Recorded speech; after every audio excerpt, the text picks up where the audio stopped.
반갑습니다. 오늘 우리가 함께 파헤쳐 볼 건 바로 2026년 현대오토에버 투자에 대한 아주 깊이 있는 분석 보고서입니다. 단순히 이 회사 좋아요 하는 수준이 아니고요. 구체적인 데이터랑 시나리오를 가지고 여러분의 투자 길잡이가 되어줄 아주 정밀한 로드맵을 한번 그려보려고 합니다. 자, 코스피 5천 시대 다들 축제 분위기인데 사실 시장을 자세히 들여다보면 특정 분야로만 돈이 확 쏠리고 있거든요. 모두가 반도체 같은 주도주만 쳐다보고 있을 때 우리는 한 발짝 먼저 움직여서 남들이 아직 못 보고 있는 것, 거기서 새로운 가치의 씨앗을 찾아내야 합니다. 오늘 바로 그 질문에 대한 명확한 답 하나를 제가 제시해 보겠습니다. 자, 그럼 본격적으로 한번 시작해 볼까요? 어떤 종목을 보던지 간에 우리가 지금 서 있는 이 땅이 단단한지부터 봐야겠죠. 2020년 2월 초, 바로 지금 우리가 마주한 시장의 온도는 어떤지, 바람은 어디로 부는지부터 정확하게 짚고 넘어가겠습니다. 숲 전체를 봐야 올바른 나무를 고를 수 있는 법이니까요. 이 화면 한 장이 지금 시장이 얼마나 아슬아슬한지를 그대로 보여주고 있습니다. 보세요. 금요일 낮에는 주간 선물이 0.69% 오르면서 겉보기엔 평온했어요. 그런데 밤사이 미국 시장 영향을 받는 야간 선물 시장은 분위기가 180도 달라졌습니다. 무려 1.51%나 급락하면서 낮에 올랐던 걸 전부 다 뱉어냈죠. 이게 뭘 의미할까요? 다음 주 월요일 시장이 아래쪽으로 압력을 받으면서 시작될 거라는 아주 강력하고 명확한 신호입니다. 시장을 둘러싼 외부 환경도 사실 만만치가 않아요. 지수는 사상 최고치인데 환율은 1,400원 중반대에서 내려올 생각을 안 하죠. 이러면 수입 물가가 올라서 인플레이션 압력이 커질 수밖에 없고요. 시장의 공포지수라고 불리는 VIX 지수, 이것도 경계선인 20에 가까워지고 있다는 건 투자자들 마음이 점점 불안해지고 있다는 뜻이거든요. 이런 복합적인 압박 속에서 그냥 분위기만 보고 투자하는 건 정말 위험합니다.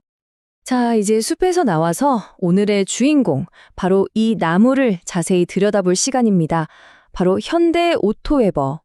왜 지금 이 시점에 수많은 기업들 중에서 바로 이 현대오토에버를 봐야 하는지 그 본질적인 가치를 한번 제대로 파헤쳐 보겠습니다.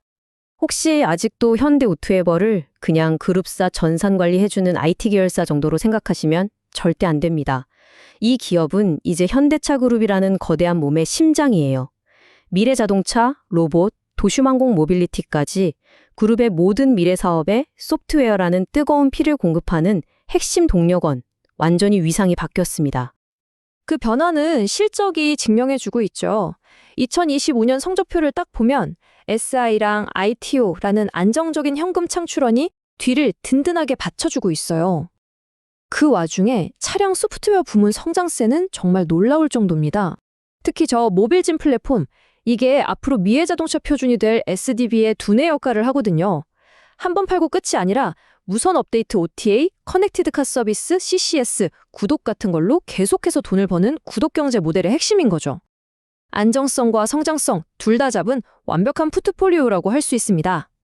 물론 PER이 53.8배다 이 숫자만 보면 너무 비싼 거 아니야? 하고 부담스러울 수 있습니다. 근데 핵심은 그게 아니에요. 시장이 현대오토에버의 가치를 아예 재평가, 즉 리레이팅하고 있다는 겁니다. 과거에 IT 서비스 회사에 적용하던 10배, 15배짜리 잣대가 아니라는 거죠. 이제는 미래 로보틱스, 자율주행 소프트웨어를 이끌어갈 글로벌 플랫폼 기업으로 보고 50배 이상의 가치를 쳐주기 시작했다는 겁니다. 이 변화의 흐름을 읽는 게 정말 중요합니다. 좋습니다. 기업의 기본 체력이 아주 튼튼하다는 건 확인했어요. 그러면 이 좋은 기업의 주가를 한 단계 더 위로 뻥 하고 쏘아 올릴 강력한 로켓 연료, 그러니까 성장 촉매제는 뭐가 있을까요? 2026년에 예정된 핵심 이벤트들을 시간 순서대로 하나씩 짚어보겠습니다. 2026년은 현대오토에버에게 정말 운명적인 한 해가 될 겁니다. 먼저 3월에 엔비디아 GTC에서 미래 기술의 방향이 딱 제시되고요. 여름쯤에는 보스턴 다이내믹스 상장 이슈로 그룹의 로봇 가치가 시장의 평가를 받게 될 겁니다. 그리고 연말에는 모빌진 플랫폼이 그룹 표준으로 확정되면서 실적에 대한 확신을 딱 심어주겠죠. 이 세 가지 이벤트가 톱니바퀴처럼 맞물려 돌아가면서 기업 가치를 쭉 끌어올리는 구조입니다. 로보틱스의 챗GPT 모멘트가 온다. 엔비디아 CEO 젠슨 황의 이 한마디에 모든 게 담겨 있습니다. 이게 무슨 말이냐면 그냥 시키는 대로 움직이는 기계가 아니라 현실 세계를 스스로 인지하고 상호작용하면서 학습까지 하는 피지컬 AI 시대가 열린다는 선언이에요. 이 거대한 패러다임 전환의 한가운데서 로봇의 뇌와 신경망 역할을 할 소프트웨어 기술을 가진 현대 오토에버는 바로 그 중심에 서게 되는 겁니다. 보스턴 다이내믹스의 상장은요, 그냥 자회사 하나 상장하는 것 그 이상의 의미가 있습니다. 이건 현대차 그룹 로보틱스 사업 전체에 대해서 시장이 처음으로 공식적인 가격표를 매기는 사건이 될 거예요. 여기서 중요한 건 보스턴 다이내믹스라는 아주 화려한 하드웨어의 가치가 높아지면 높아질수록 그 뇌의 역할을 하면서 다른 모든 로봇에도 적용될 수 있는 소프트웨어 플랫폼, 즉 현대 오토에버의 잠재 가치는 거의 기하급수적으로 함께 커진다는 사실입니다. 자, 지금까지 우리가 쌓아올린 모든 분석이 바로 이 파트를 위한 거였습니다. 이제 이론을 넘어서 실전으로 들어갑니다. 거시 환경, 기업 가치, 미래의 호재까지 전부 종합해서 우리가 그래서 어떻게 행동해야 하는가에 대한 아주 구체적인 매수, 매도 전략을 단계별로 보여드리겠습니다. 아까 야간 선물 시장 분석에서 봤듯이 월요일 하락 출발은 거의 예고된 기회나 다름없습니다. 우리는 이 공포를 역으로 이용해야 돼요. 장 초반에 주가가 밀릴 때 45만 원 선에서 침착하게 30%로 1차 진입을 합니다. 그러다 만약에 패닉 물량이 쏟아지면서 44만 5천 원 선까지 깨고 내려가는 과도한 하락이 나온다? 바로 그때 과감하게 40%를 추가로 담아서 비중을 확 늘리는 2단계 전략입니다. 이건 보통 오후 2시 이후에 기술적 반등이 나오는 시장 패턴까지 다 계산해 넣은 계획입니다.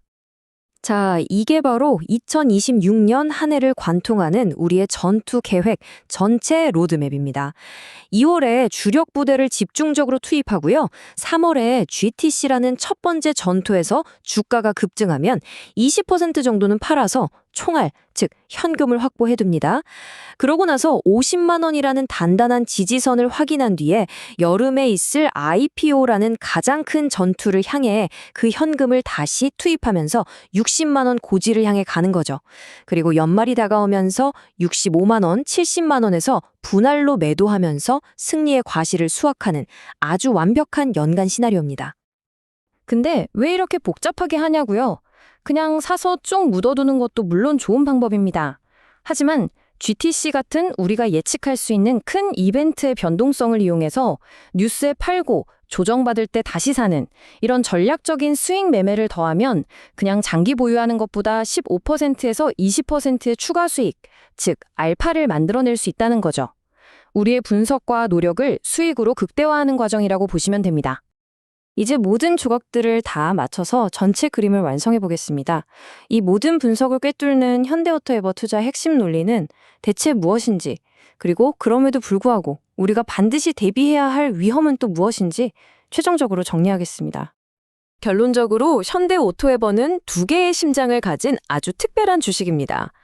피지컬 AI와 로보틱스라는 엄청난 성장 스토리를 가진 성장주의 심장, 그리고 연간 4조 5천억 원이라는 안정적인 매출과 이익을 내는 가치주의 심장, 이 두 개를 모두 가졌어요. 그러니까 상승장에서는 성장의 날개를 달고 날아오르고 하락장에서는 가치의 방패로 굳건히 버텨내는 정말 이상적인 투자처의 모습을 하고 있는 거죠. 물론 리스크는 항상 있습니다. 아무리 좋은 기업이라도 시장 전체가 무너지면 어쩔 수 없어요. 투자는 결국 확률 게임이거든요. 우리가 통제할 수 없는 이 시장 리스크에 대비해서 항상 20에서 30%의 현금이라는 보험을 들어두는 건 선택이 아니라 필수입니다. 리스크를 무서워서 피하는 게 아니라 똑똑하게 관리하는 게 진짜 현명한 투자자의 자세겠죠? 이 보고서의 마지막 문장은 투자의 본질을 이야기하고 있습니다. 진짜 자산을 불리는 건요, 좋은 주식을 잘 고르는 능력에서 시작해서 그 기업의 가치가 시장의 온갖 소음과 광기를 이겨내고 제가격을 찾아갈 때까지의 그 시간을 견뎌내는 인내심에서 완성되는 겁니다. 오늘 제가 보여드린 이 상세한 로드맵은 하나의 제안이자 청사진입니다. 연초에 우리가 던졌던 질문 기억나시나요? 모두가 한 곳만 보고 있을 때 새로운 기회는 대체 어디 있는가? 오늘 이 분석이 그 질문에 대한 여러분 각자의 답을 찾는데 아주 의미 있는 나침반이 되기를 바랍니다.